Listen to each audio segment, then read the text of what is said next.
Fala, galera antenada! No Foco Cultural de hoje, eu converso com o músico e poeta Felipe Menezes.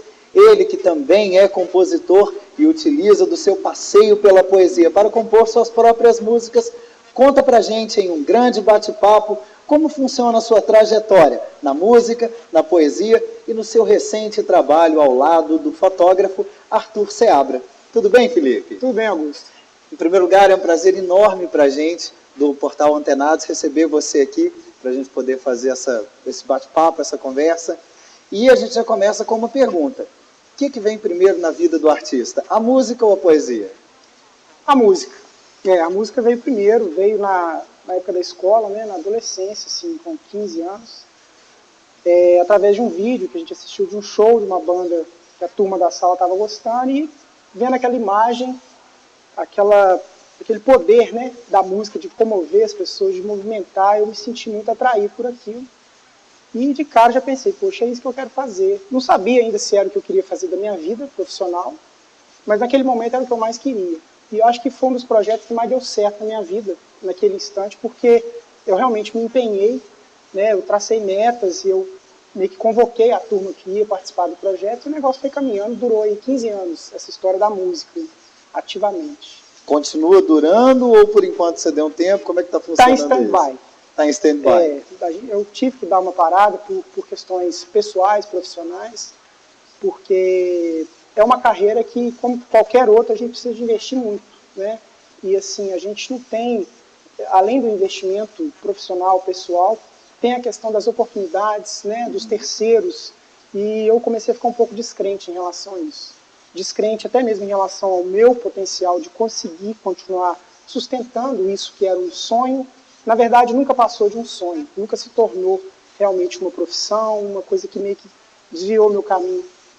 Mas você há de convir comigo, se ficou 15 anos tentando, é porque de alguma forma você se alimentava desse sonho. Demais. Cara. Financeiramente ou só pela realização? Só pela realização. Eu, inclusive, na época da faculdade, eu passei por um processo meio complicado na faculdade, de dúvida se era realmente aquilo que eu queria fazer, o curso que eu cursava, e procurei uma psicóloga na época, por uma instituição da faculdade, e ela falou comigo, por que você trata a música como uma situação secundária e dá um certo tom mínimo à música? Você fala que você fez um showzinho, que você tocou uma musiquinha, por que você não pode transformar isso numa fonte de renda para você? E isso mexeu comigo. Na época da faculdade, eu estava passando por uma situação financeira um pouco apertada, e eu comecei a transformar a música numa forma realmente de gerar uma renda. E aí a gente começou a tocar em bares aqui na cidade, e eu consegui juntar o prazer, né, de tocar, de estar fazendo uma coisa que eu gostava de verdade, com um rendimento. E eu te falo que é o dinheiro mais gostoso de receber que existe. Ao falar de faculdade, a gente fala de fonoaudiologia, que foi o curso que você fez. Exato. A fonoaudiologia veio por causa da música, para te ajudar, ou não? Foi um curso que caiu de paraquedas? Simplesmente você acabou de descrever por que eu escolhi a fonoaudiologia.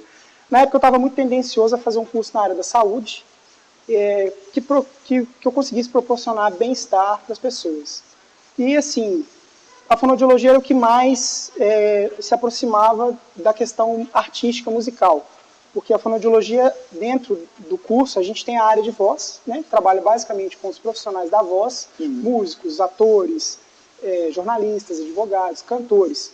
E eu pensei, poxa, eu não vou precisar de abandonar a música para fazer esse curso. Então ela veio muito influenciada pela música. Eu pensei que com a fonoaudiologia eu ia conseguir ajudar os meus pacientes e, consequentemente, me ajudar também. E conseguiu? A mim, sim. Aos meus pacientes, não. Por uma questão de mercado, já tem 5 anos que eu me formei, eu trabalho numa área totalmente diferente. Eu trabalho com audiologia. Só que, atualmente, fazendo esse resgate, fazendo um autoconhecimento ao respeito do que eu realmente gosto, do que eu realmente amo, eu estou bem tendencioso a agora, depois de 5 anos de formado, começar a trabalhar realmente com essa parte artística da fonoaudiologia, essa parte da comunicação, né, do envolvimento realmente com o ser humano, de você conseguir proporcionar uma melhora, um bem-estar para aquele ser humano ali, que seja nessa área da comunicação da fonoaudiologia. E quando a gente vai falar de fonoaudiologia para artistas, Minas Gerais é um celeiro de grandes artistas, seja na música ou nos palcos, enfim. Eu acredito que você tem uma boa área para trabalhar. Não, e o princípio de tudo, Augusto, é a gente acreditar. Que no princípio eu não acreditava que isso seria possível. Falar assim, bicho, vou trabalhar com música e fonoaudiologia, como é que vai ser isso? Porque eu já tinha um trauma com a música. Essas coisas de que a música não dá dinheiro, que isso não dá futuro, essas coisas que a gente escuta da sociedade, né? Que a sociedade nos corrompe realmente, nos coloca dentro da caixa, que você tem que ser esse formato. Só que chega numa certa fase, as pessoas que realmente querem viver em função do que elas realmente nasceram para, e elas buscam isso, a gente chega e eu estou me despertando para isso agora, sabe? De tentar realmente investir naquilo que eu gosto de verdade, sem deixar esses 5 anos de curso que eu fiz, 4 anos de graduação e 1 ano de especialização, de lado. Não desperdiçar. Eu sou muito econômico, conservador, vamos falar assim. Eu não queria julgar isso fora, entendeu? Nem pode, né? Foram 5 anos investidos. Dá para aproveitar muita coisa, dá para associar muita coisa e não deixar também essa veia artística que eu acredito que eu tenho, né? Essa coisa que venha naturalmente, assim, também de lado, empoeirado. A minha proposta nesse momento, então, é tirar um pouquinho o pé do chão agora e voltar no tempo. Nossa produção foi atrás de material para descobrir sobre essa trajetória na música e a gente descobriu na sequência FAO-H, Jaws, Dula DK e Etros. Tá certo ou tá errado? São essas aí mesmo. Certo. Então conta para mim o seguinte. A gente sabe que dentro dessa trajetória enquanto artista, a sua primeira banda foi uma banda formada por amigos do colégio. Foi. Consegue lembrar de todos eles e contar um pouquinho cara, dessa história pra gente? Isso é o máximo, cara. E assim, você vê, né? Parece que tem 15 anos, eu posso considerar. Mas o projeto demorou 1 ano para poder acontecer. Então, como é que começou? Começou com esse vídeo, né, que nós assistimos. Daí foram determinados quem seriam os integrantes. Eu estava aficionado pela bateria. Queria tocar bateria. Falei, eu vou ser baterista. Só que o baterista, no dia seguinte que eu cheguei na sala de aula, o baterista falou, poxa, Felipe, quem vai tocar bateria vai ser eu. Aí. E o meu irmão, que era o guitarrista, já estava definido, um outro colega, o Hugo Edgar, no teclado, o Éder, né, no contrabaixo. Eu falei, poxa, e eu? O que eu vou fazer? Os caras, você ainda pergunta, você vai cantar? Eu falei, cara, cantar? Eu falei, porque você tem uma certa experiência com inglês, nós vamos cantar algumas músicas em inglês. Então me conta uma coisa, até aí não tinha Felipe cantor? Não. Você não imaginava que você tinha essa... É aquela coisa meio de modéstia, né? Eu não achava que eu ia poder ser o frontman ali, né? Não me considerava com essa capacidade. Só que a partir do instante que eu vi que não sobrou nada para mim, nem um pandeiro. E no projeto que você realizou. Eu falei, pô, já vou acabar virando um empresário do negócio, né? E foi unânime, que todo mundo falou, não, você vai cantar. Eu gostei da ideia, a verdade é essa, não você, né? Medíocre ao ponto de dizer que não gostei. E aí eu fui correr atrás, falei, poxa, como é que vai ser e tal, beleza. E aí nós determinamos que o nome da banda seria as iniciais dos integrantes. Então é FAO-H justamente por isso. Felipe, depois do Felipe tem um H de Henrique, o A de André, o W de Éder e o H de Hugo. Não tem como esquecer nunca, né? Não tem, cara. Então, assim, era muito legal, porque a gente ia ensaiar na casa do André, a mãe dele é Vanilson Norberto, ela simplesmente limpou a sala da casa dela, tirou os móveis para transformar no nosso estúdio. E o André era o que na banda? Baterista.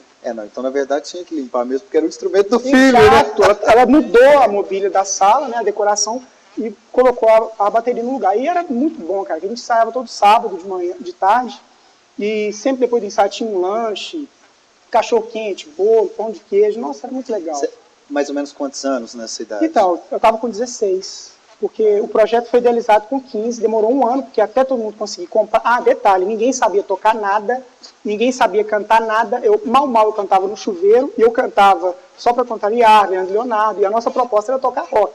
A gente se inspirava em Bon Jovi, na época, Jota Quest, né? Então, poxa, vamos ter que mudar isso tudo aí. E aí era um berreiro danado. A Vani, inclusive, me deu muitas dicas, a mãe do André, falou, Felipe, por que você não tenta cantar as músicas no seu tom? Não tenta cantar no tom original. E pensa bem, eu com 16 anos, numa fase de mudança vocal, né, assim, processo todo de transformação da voz, e querendo cantar igual o Bon Jovi. Então, assim, a FAO-H, ela realmente ficou, porque ela surgiu do sonho, e foi um sonho compartilhado por amigos, durou um bom tempo, e é o mais legal de tudo, é que a nossa ideia era fazer o nosso primeiro show na nossa festa de formatura do 3º ano do 2º grau. E nós estávamos na 8ª série. Se eu não me engano, acho que foi a 8ª série mesmo. A gente estava longe do 3º grau, do 3º ano. Acabou que o nosso primeiro show, depois do show que a gente fez no restaurante do meu pai, de inauguração, foi no Júli Fest, cara. Então foi uma coisa assim, que não cabia dentro de mim. Que é uma festa tradicional da cidade de Itabirito, que chega a receber cerca de 60 mil pessoas durante uma apresentação. Antigamente ainda era na parte mais baixa da cidade, então o público era um pouco menor, mas eu confesso que quando eu subi no palco e vi aquela multidão, me veio na cabeça a imagem do show do Bon Jovi, dele no palco com aquela multidão. Lógico. Isso antes da formatura do terceiro ano? Antes. A gente nem tocou na formatura do terceiro ano, para falar a verdade. Mas isso aí já foi uma conquista, assim, que não cabia na nossa capacidade musical.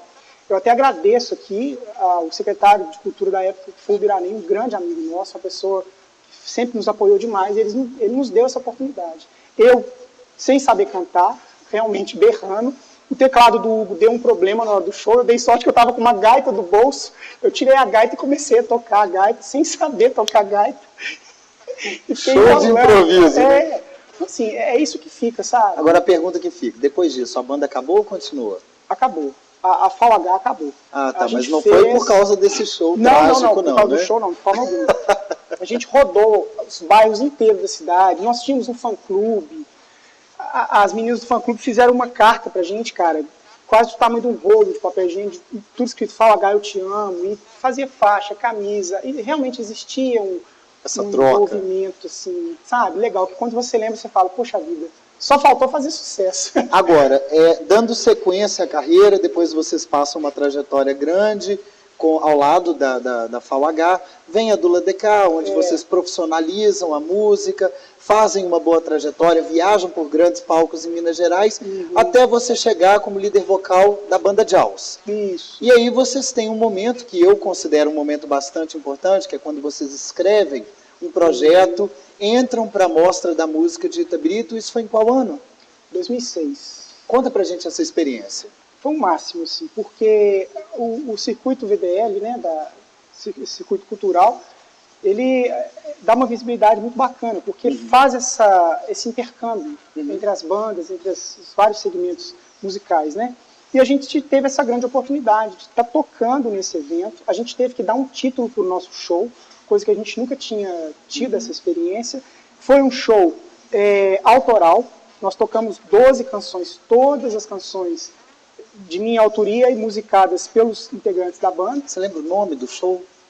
Produto da Influência. A gente apresentou aquilo que o nosso produto vindo do que a gente se influenciava. Né? Então foi um máximo, porque eu estava nessa fase de escrever muito, compondo muitas canções, mas ainda não tinha tido a oportunidade de colocar isso para fora. O que eu costumo dizer, de tirar da gaveta. E isso veio mais uma vez como um grande presente assim, para a gente, e a gente se empenhou muito assim, disso. A gente parou de fazer tudo que a gente estava fazendo em termos de banda, né, de ensaiar para fazer show em casa de shows e tal, e focamos nesse projeto, que teve um resultado muito bacana. Assim. Certo. Felipe, você fala nesse projeto, eu sinto um certo carinho quando você fala dessas 12 canções autorais. E aí você vem me exemplificar e ainda mostra com a mão que foi você que escreveu. Eu sou muito gestual. Foi daí que começou a nascer o poeta? Cara, eu acho que sim. Por que eu falo acho? Porque quando eu estava envolvido com música, eu jamais admitiria que me chamassem de poeta. Jamais. Eu ia falar, não, eu sou cantor, eu sou músico, eu sou compositor, ainda aceitava. Mas de uns tempos para cá, eu não consegui, eu simplesmente parei de compor. Antes eu sentava, pegava o violão, e era difícil eu terminar de tocar uma música que eu estava fazendo ali na hora, e junto com essa música não saiu uma letra. Era muito difícil. De uns tempos, talvez de 4 anos para cá, eu já não consigo mais pegar o violão e falar, vou fazer uma música agora, ou então deixar a inspiração vir. E aí eu comecei a ficar um pouco frustrado. Então, poxa, será que existe essa coisa da inspiração e do dom ir embora, tipo com a idade, né, ou com a fase da vida? Porque era uma fase de vida diferente, que eu estou vivendo há 4 anos já, depois de formado, trabalhando e tudo mais. E assim, eu simplesmente parei de compor. Só que de uns tempos para cá, essa inspiração pela escrita, pela vontade de colocar o sentimento no papel, o pensamento no papel, isso sempre me incomodou. Eu sempre senti muita falta disso. E aí começou a vir assim, naturalmente agora, assim, há 1, 2 anos, isso realmente veio naturalmente. Com mais veemência. É. E para você que está aí do outro lado curtindo essa entrevista no Portal Antenados, não deixe de conferir aqui mesmo no nosso site. A gente tem uma cobertura completa do projeto Intercessão, que é talvez um dos grandes momentos quando você se lança para a sociedade como um poeta. Que legal, legal, legal. E não deixe de conferir também, a gente está falando aqui sobre música e poesia, a Rádio Antenados, www.radioantenados.com.br. Um veículo, Felipe, para a comunicação não só ligado à cultura, como também à música. Sempre bom, né? A gente poder aí curtir nossa musiquinha. Lógico. Bons materiais, seja em entrevistas ou em matérias. O Portal Antenados oferece tudo isso para vocês, tá? Então, já que eu já fiz a pergunta relacionada à poesia, se ela está linkada ao fato de ser compositor e ali estarem os seus primeiros traços no papel como alguém que expressa sentimentos pela escrita, e você já me respondeu, eu queria saber quando é de fato, Felipe, que nasce, que é concebido esse poeta, e já associando essa pergunta ao projeto Intercessão, que é quando você trabalha com o fotógrafo Arthur Seabra, fazendo de fato essa interseção entre a imagem e a literatura. Bom, Augusto, eu posso falar que nasceu há 1 ano, para ser bem exato, porque por esse motivo, de ter essa dificuldade de me intitular poeta, inclusive eu comecei a me enxergar dessa forma depois do Intercessão, porque o evento, o movimento Intercessão, ele pedia que a gente tivesse um papel ali a ser representado. E eu tinha muita dificuldade de enxergar essa coisa de representar um papel. Eu estava muito engessado, tipo assim, eu sou Luiz Felipe, eu sou isso aqui, pronto. Eu já não sou músico mais, hoje eu sou apenas um profissional.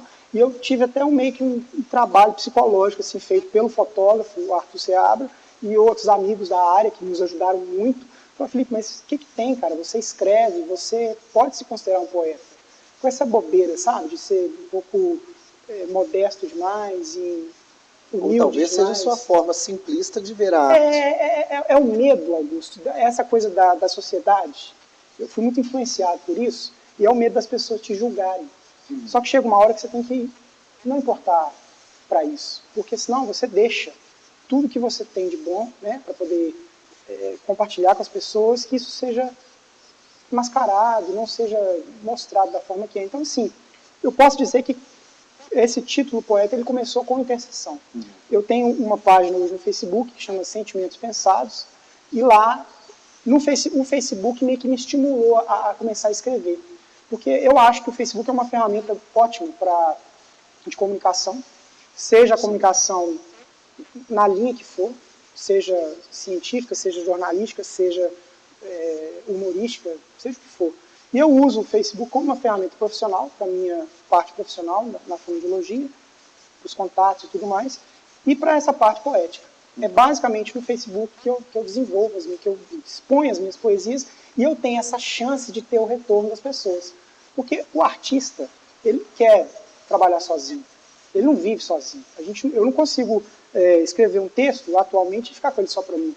É legal a gente compartilhar isso para as pessoas e ver que as pessoas se identificam com aquilo.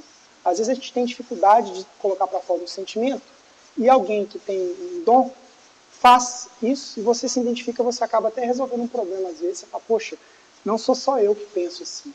Eu não estou sozinho no mundo. Na verdade, se a gente parar para pensar na teoria da lei da atração, é de fato isso. Quando você interioriza e solicita, não sei, ao universo ou a você mesmo, palavras de um futuro bom, de prosperidade, elas vêm, Exatamente, não é? Exatamente. E aí me conta desse trabalho com o Arthur, como é que isso funcionou, como veio o link da fotografia com a palavra? Foi uma ideia da gente, a gente já queria fazer um trabalho junto, porque ele tem fotos assim que são bem instigantes, existe uma densidade nas fotos do Arthur. E eu me inspiro muito pelo que eu vejo, lógico, pelos meus canais, né, sensoriais, pelo que eu escuto, pelo que eu vejo, obviamente, pelo que eu sinto. E uma fotografia específica do Arthur me estimulou. e a fotografia e o título que ele colocou. Ele tirou uma foto e colocou assim, quem tiver de bobeira agora em casa, ele tem esse tipo de estratégia na página dele. Vai lá fora agora e vê a lua. Essa frase, vai lá fora ver a lua nascendo, para mim foi muito poético. Eu falei, não, essa frase não pode ficar só nisso aí. E aí eu continuei a frase dele, ele gostou da ideia, falou, cara, que bacana. Na verdade ele viu isso depois de muito tempo, perdido lá no Facebook, né, muita informação, muita coisa. E aí, depois, num outro momento, conversando com um outro poeta, Gilberto Martins, a gente teve uma ideia de fazer um trabalho junto, mas o Gilberto, por questões profissionais, ele ficou meio esperando, falou, não, Felipe, vou estudar um tempo agora, depois a gente volta a conversar sobre isso. Certo. E eu passei a ideia para o Arthur gostou. Falou, cara, que legal fazer uma junção de artes diferentes, de artistas diferentes. Aí ele falou, podia fazer uma coisa tipo aquele símbolo da matemática, aquele conjunto que encaixa. Aí, interseção, ele, isso, interseção. Aí a gente mudou a escrita, né? As pessoas até ficaram sem entender, não, mas interseção não é assim que escreve com S, é com C e tal, não, mas é interseção de sessões interativas de arte. Que é o nome do projeto. Exatamente, a nossa intenção é criar um movimento onde vários segmentos artísticos consigam se comunicar. E o objetivo da primeira edição do Interseção foi essa. Eu ia descrever as fotografias dele com a poesia e ele faria o contrário. Ele leria uma poesia minha, certo, e registraria uma foto que representasse aquele sentimento que eu coloquei no papel. E essa coisa, cara, de colocar... Eu quero até aproveitar a oportunidade, que eu não podia deixar de falar sobre isso, que essa coisa de colocar o sentimento no papel, de criar uma história, de criar um enredo, é até um apelo que eu faço para que as pessoas se deem o direito, se permitam ler, cara. Sabe, eu acho que tudo na vida tem um momento certo. Eu estou começando a desenvolver esse gosto pela literatura agora. Na época da escola, professora Jamile, professora Anne Gley insistiam demais, vocês têm que ler, e isso não entrava na minha cabeça. Ler para mim é uma coisa mais chata do mundo. Hoje em dia eu estou vendo quanto que isso é gostoso. Além de escrever, a leitura e eu li um livro de sexta-feira até segunda-feira, o Intrínseco, que é o seu livro. Cara, sinceramente, eu sempre tive muita vontade de ler o seu livro. E depois, né, de algumas situações, eu recebi o seu livro. E eu falei, poxa, chegou o grande momento, eu vou ler esse livro. E assim, eu quero falar aqui que as pessoas, se tiverem a oportunidade de ler o seu livro, cara, que elas leiam. Porque é muito legal. Você vê que é uma pessoa da nossa cidade, que nós estamos aqui, aí que você começa a estreitar essa distância que existe entre nós, população que está aqui no chão, e aqueles que estão lá em cima. Os artistas, os que são renomados. Muito feliz, você fala assim, mas é verdade, Augusto. Por que eu estou falando isso? Não quero de forma alguma ficar idolatrando, mas é um sentimento que desperta. Você fala, gente, é uma pessoa como eu, né? Nós temos praticamente a mesma idade, o Augusto também é um cara que escreve e tem uma veia artística muito forte, e você lê aquela história e fala, de onde que esse cara tirou isso? E você começa a viajar essa cabeça maluca na pessoa, que você fala assim, é uma história que você fica assim, será que ele passou por isso? Será que não? Aí você sai às vezes da história e você vai no autor. E quando você conhece o autor, é muito mais legal, cara. Então, assim, falando em questão do seu livro, a qualidade literária, sabe? Eu precisei de dicionário para poder ver algumas palavras, e assim, pela idade que você tinha. Então, assim, isso é muito legal. É um apelo que eu faço aqui para as pessoas, para que elas desliguem a televisão e abram um livro, cara. Seja um livro de autoajuda, seja um livro de poesia, seja um livro de um romance, seja uma história intrigante, igual é o nome de estudo, né? O intrínseco intrínseco das intrigas das suas entranhas. Exatamente, eu fiz de tudo para decorar o título. Uma coisa que me atrai demais é o título das coisas. Eu sou muito atraído pelo título, sabe? Acho que o título, até que o título é a última coisa que a gente às vezes coloca, né? Foi a última coisa que realmente eu fiz. Tá vendo? A gente aprende isso na escola, né? Você faz a redação e deixa o título para o final, porque o título fecha, né? O título dá é a abertura, é o nome. É a mesma coisa que a gente chega a prazer, meu nome é Luiz Felipe e tal. Então, assim, é muito legal. Você vê como que as palavras e uma história, né? E você tem poesia. O seu livro é interessante, e me chamou muita atenção por isso também. Existe poesia dentro dele. Tem textos poéticos dentro dele. Eu falei, poxa, o cara, além de escrever uma história, um romance, uma coisa meio... que você fica assim na dúvida, o que vai acontecer? Aí você começa a leitura e fala, é uma história comum, isso acontece. De repente vai transformando. Então, olha o poder das palavras, o poder da literatura, né, o poder de transformação. E aí é legal que a gente cria uma outra imagem da pessoa, a gente começa a ver a pessoa com mais respeito, sabe, com mais, tipo assim, poxa vida, que coisa legal. Então é um apelo que eu faço para que esse livro não fique só comigo também, sabe, porque as pessoas, poxa, quem tiver a oportunidade de ter acesso, eu espero também um dia conseguir escrever um livro. Hoje em dia eu acho isso uma coisa grandiosa demais, ainda mais um livro que tem uma história, que tem um desfecho totalmente diferente do que você imagina que ia ter, que é intrigante. Então, assim, é muito legal, cara. Escrever, para mim, hoje é uma coisa muito bacana. A gente estava até conversando sobre isso, que escrever é uma coisa que me desestressa, sabe? Me permite circular por situações, por ambientes ali que eu jamais imaginei que eu ia conseguir circular, que eu ia conseguir falar sobre. Então, é muito bacana. Agora, olha que engraçado. Nesse discurso todo que a gente faz desde o início, quando a gente começa a falar sobre música, a sua trajetória nas bandas em que você foi líder vocal, eu percebo em dois momentos esse medo do que está por vir. De repente você se lança como um cantor e pensa, será que eu estou pronto para isso? Porque não era isso que você idealizava, você queria ser o baterista. No segundo momento, quando você se lança como poeta e compositor, você tem essa resistência ao nome poeta, você tem talvez um zelo, um cuidado. Falta de autoconfiança. Aí eu queria... E você se torna fonoaudiólogo, porque isso vira uma ferramenta de auxílio para aquilo que você quer usar. Na verdade, a fonoaudiologia vem como aplicabilidade para esse seu primeiro momento como cantor. E agora, como uma profissão que você já definiu como meta para que você quer usar para o seu futuro. Felipe, qual é o momento em que você se sente mais seguro? Você se sente mais seguro na música, na escrita, na fonoaudiologia? Porque aí eu não vou mentir, eu sinto esse receio, você tem um pé atrás. E aí qual é o momento em que você se sente mais aliviado? Ou como empresário, no novo empreendimento da família, tem algum momento em que você se encontra mais e fala, não, agora eu estou na minha zona de conforto? Olha, Augusto, essa questão da segurança, eu posso até separá-la um pouco. Em questões de segurança financeira, hoje eu me sinto parcialmente, posso falar assim, seguro com a fonoaudiologia, que é de onde eu tiro o meu sustento, né, de onde eu consigo sustentar os meus hobbies e a minha vida em si, né, segmenta a minha vida. Mas, fazendo o que eu faço hoje, eu não sinto que eu estou realmente desenvolvendo o papel que eu imaginei. Tanto é que eu estou nessa busca.